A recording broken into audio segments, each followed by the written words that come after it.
grâce au fait que le Botswana est également une référence mondiale en matière de gouvernance. C'est le pays le moins corrompu d'Afrique et par conséquent parmi les pays les moins corrompus du monde.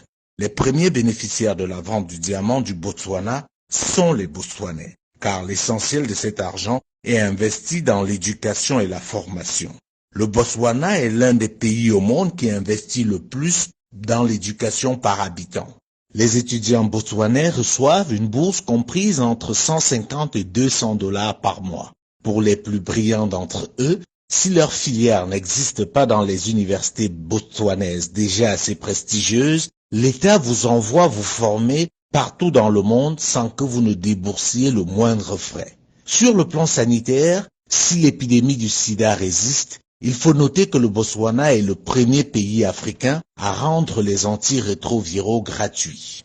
La principale raison du succès du Botswana, c'est le leadership. Ce pays a eu des dirigeants exceptionnels et d'un patriotisme agissant.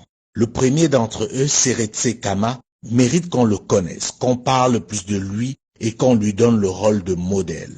C'est lui qui a imposé sa vision à ses successeurs, qui se sont alignés, chacun essayant de faire mieux que son prédécesseur. Oui, le Botswana est un pays africain, ancienne colonie britannique et aujourd'hui véritable référence mondiale.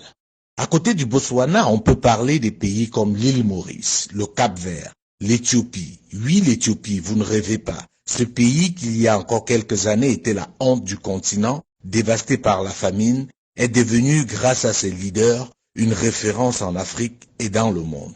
Bien entendu, dans cette liste, nous ne pouvons pas oublier de citer le Rwanda. Ces pays ont en commun le fait d'avoir eu à leur tête, à un moment donné de leur histoire, des dirigeants éclairés et soucieux de l'intérêt général. Ils ont aussi en commun le fait d'avoir su briser le lien colonial. Non, l'Afrique n'est pas maudite. Certains pays sont juste mal gérés du fait des dirigeants incompétents, complexés et corrompus. Malheureusement, ils sont encore très nombreux et par conséquent ternissent l'image de tout un continent, poussant certains Africains à la fatalité. Non, l'Afrique n'est pas maudite. Pour vous en convaincre, je vous invite à découvrir le Botswana.